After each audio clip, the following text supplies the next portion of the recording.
The bizarre world of North Korean influencers? Okay, that does sound interesting. Fern. This is Song A. She's an influencer. She tells stories about her everyday life, using an over-the-top British accent. Hello everyone. Sometimes she goes hiking. Nice to see you again. Sometimes she cooks. I think that something is missing. All pretty normal. But there's one thing that makes Song A stand out. She's from North Korea. Can you guess where I am right now? Everything is under control as it used to be, and everyone is just fine. Oh, awesome. This all seems a bit odd. There goes the bell. I gotta go. I come in spring to look at the flowers, so cheer up. And she is by no means the only North Korean influencer. When I met you, Good morning. Come visit North Korea. Hi everyone. Do you guys think I could do this for money? I feel like it'd be kind of a fun gig for me. Do you think they'd pay me to like go out to North Korea and just like, wow, it's actually really great. It's actually awesome in a way. Like I almost feel like living in the West is kind of stupid and decadent and part of our global downfall. Now that I've seen how well run the society is in Pyongyang. How embarrassing. What is going on here? In the last few years, more and more social media channels have been popping up that give us a glimpse into what North Korea is actually like. Well, allegedly. I'm going to show you the changing appearance of Pyongyang and people's daily life, as well as mine. There are so many different What the fuck? Why am I living in stupid America when I can go to Pyongyang and get so many ice creams in different color, shape, and flavor? A lot of North Korean content goes viral, especially on TikTok. Finally, the world gets to see a different side of this mysterious country. The beautiful beaches, for example. The North Korea they don't show you. The full refrigerators, where you can even find bananas. banana. Or how beautiful the capital is, lit up at night. They show people strolling down the street, enjoying a beer in a bar, or snacking on fast food. The good life. It tastes so much better than McDonald's. Enjoying a beer in a bar, or snacking I just ripped off the branding. on fast food. The good life. All North Koreans have cars. Video Probably does, by the way. I hate to break it to you Americans. I'm American too. I hate to break it to fellow Americans. It doesn't make sense because we invented fucking fast food. But if you go to like a Burger King in fucking Denmark, it's better. It tastes better. The fries are better. It's crisper. It's fucked up. Fast food in here it should taste like the fucking world. It should taste so good, but it's worse. It's a real letdown. Well, we'll say this. The exception to this rule, in my experience, is number one, Taco Bell is better in America than it is in other countries. I don't know why that is, but it is. They don't do Taco Bell right. It's worse. And number two is a lot of the chicken places, like Popeye. A Popeye's chicken sandwich in America is as good. I'm not going to say necessarily better, but there's no difference. Maybe even better. And Raising Cane's is really good. Chick-fil-A is good. In-N-Out is good. McDonald's, Burger King, Wendy's, they are all better outside of America. Do you beat Hirata Estate Sekiro? I hate this game Alamar WTF. You paid money for that? Why are you getting fast food when you visit other countries? What, am I gonna eat their fucking food? Gross. I'm American, okay? Not an idiot. I'm gonna look for McDonald's. I'm gonna look for the big fucking golden arches so I know like, it's actually fucking flavorful and intelligent. I know the money needs to go to an American company. Insane of you to say that. I'm gonna find some kind of like local person in Japan and enjoy their fucking cuisine. Ugh! I'm gonna get McDonald's every day, 3 times a day. videos like this one gain over 40 million views. The channels are supposedly run by locals, living in the beautiful DPRK, proud citizen of the Democratic People's Republic of Korea. But wait a second, how can these channels even post their videos from North Korea? Also in Nordkorea gibt es zwar ein Intranet und da gibt es auch diverse Apps und so weiter, also ganz hinterm Mond sind die nicht, aber die haben kein Internet. This is Dr. Rüdiger Frank. He's a professor of East Asian Studies at the University of Vienna and has been studying North Korea for over 30 years. Ordinary citizens in North Korea don't have access to our normal internet.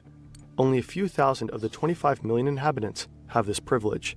Also letztlich so gut wie gar niemand. And even those have only limited access. So it's very unlikely that an ordinary citizen in North Korea would record these videos and post them online on TikTok. It makes you wonder, who is actually running these accounts? Let's take a closer look at Song A's account. I'm Song A-in from Pyongyang. I'm 11 years old and 5th year in the primary school. Her channel was founded in January 2022. With her videos, she wants to showcase what life is like in North Korea to her more than 30,000 curious foreign viewers. Pyongyang, where I live, is a very beautiful and magnificent city. Have you ever been to Pyongyang? Well, if you come here, you'll be totally surprised because literally wherever you go, there are amusement parks. Her content should probably have a certain feel-good quality, like this. How can you run a city like that? Wherever you go in the entire city, there's amusement parks? That's awesome. This trip to a water park with her friend. In this episode, Song-A takes us with her on her first day at a new school. Later, she takes us along on a trip to a children's hospital. But she's not there because she needs medical assistance. However, my heart was pumping with the desire of going to the Ongni Children's Hospital. Oh, how I wish I could stay here and play all day. Song-A's videos don't feel authentic. It's like she's reciting lines by heart. As you can see, this is my school, Hyosung Junior Middle School. Already I can feel that I have loads of time here for 3 years. Second, I have studied well and got a certificate. Her movements seem studied. I wish with all my little heart that you all, like us, would overcome these harsh difficulties. She doesn't even seem like a normal 11-year-old. The fact that she speaks fluent British English is allegedly thanks to her mother. She taught it to Song-A from a very young age. But Song-A leaves out a few important details. She is not just any kid growing up in North Korea. She's the daughter of a North Korean diplomat. She spent part of her childhood. You know what's really sad, though, is that because she's constrained by the economic opportunities of North Korea, she can only be a 30,000 subscriber child influencer. But if we were to get her to Southern California, her ass could have 100 million subscribers opening toys, doing animated shows. She could be part of Pocket Watch. Insane fucking loss to the global economy. H1B, yeah. Growing up in North Korea, she's the daughter of a North Korean diplomat. She spent part of her childhood in England. She's the granddaughter of the vice foreign minister and great-granddaughter of the former supreme military commander of North Korea. Her family belongs to the elite and is close to the ruling Kim family. A media company run by the North Korean state has allegedly been publishing content on social media platforms since 2017. According to research by the portal NK News, Song-A is part of these She loves Harry Potter? But maybe she's based. She's the great-granddaughter of a top military commander. propaganda productions.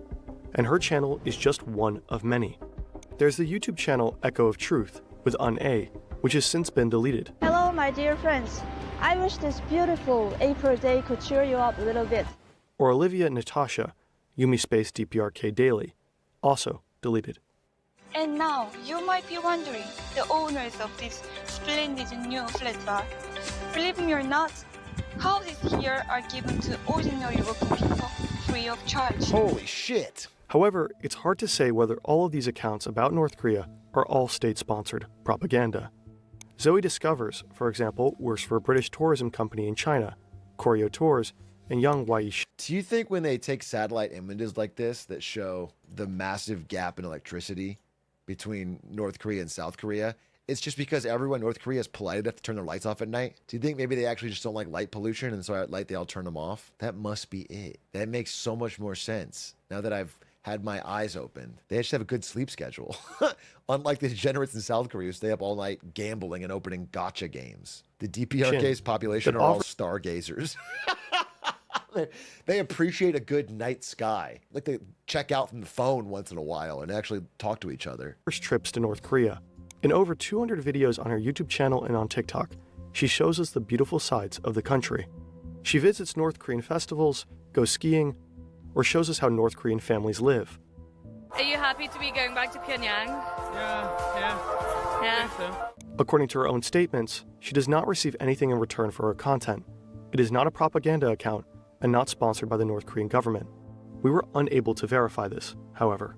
Gerade wenn die länger bestehen und wenn die professionell gemacht sind, kann man schon davon ausgehen, dass das mit Billigung des Staates passiert und das würde also für uns definitiv unter Propaganda fallen. So her content might be actively tolerated because it paints a favorable picture, even if she might produce it independently. North Korea loves propaganda, on state television, on giant screens projected onto hotel walls, or as action movies. The commercial with the missile's badass. Kim Jong-un was not democratically elected. His rule is based solely on ideology. Somehow, he has to legitimize that power. Die Legitimation in solchen Systemen wie in Nordkorea läuft in ganz wesentlichen Teilen über die Propaganda. This applies both within and outside the country.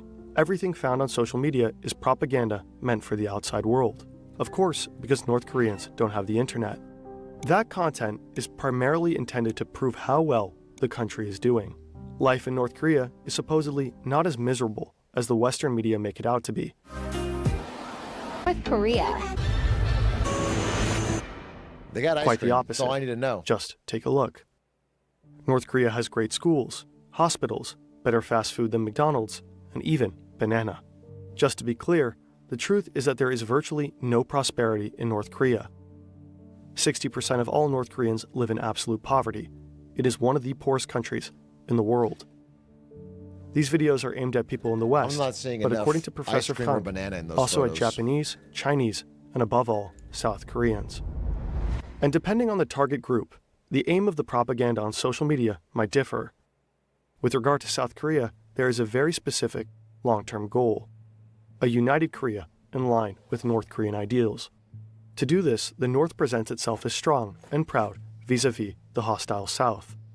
The regime generally accuses the South of being the exact opposite, a richer but weaker country due to American influence. Not real Koreans, so to speak. North Korea, on the other hand, is the place to be for real Koreans in that logic. Of course, South Korea doesn't like this at all. There is a serious concern that citizens will fall for this narrative and become receptive to the North Korean ideology. The country takes the propaganda on social media very seriously and blocks it for its own population. Das heißt, wenn man in Südkorea irgendwo was Nordkoreanisches sehen will, geht das nicht. Da kommt sofort irgendwo eine ominöse Nachricht da auf den Screen. Und wenn man das zu oft versucht, kriegt man auch direkt mal eine Nachfrage vom südkoreanischen Geheimdienst. Was machst du da eigentlich? Song-A's YouTube channel has been blocked in South Korea.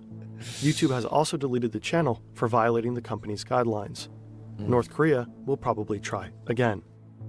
The propaganda often comes across as rather clumsy and flat, but social media is great for reaching a lot of people despite low production expenses. True. The homemade aesthetic of the videos blends in particularly well on TikTok. It is not surprising that videos about North Korea have captured so much attention. The country is completely isolated from the rest of the world. You rarely find out what everyday life is like for real citizens. When a video like this appears in the feed, a lot of people are captivated.